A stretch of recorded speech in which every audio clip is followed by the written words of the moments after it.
саламатсыз ба? Бүгінгі күн сіз үшін қалай өтті?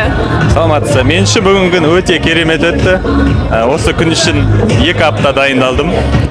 Былтырға қарағанда биылғы нәтижем өзіме ұнады.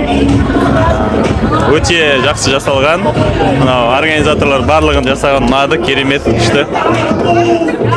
Жылда Атырау марафонға енді келіп қатысып тұрам. Жыл сайын өзімнің шақырымдарын көбейтемін деп, сондай нәтижелі жеңістерге жетуге тырысам. Бүгінгі күнде ең қиын сәт сіз үшін қандай болды?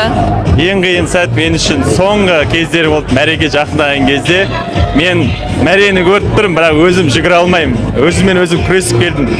Қоя салам ау деген оймен, бірақ барынша тырысып, соңында әйтеуір алып шықтым. Оған да шүкір. Жүгірушілер үшін қандай кеңес бере аласыз? Дайындық, нәтижелі дайындық.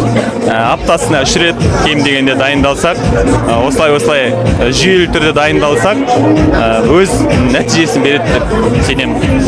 Тамаша, рахмет.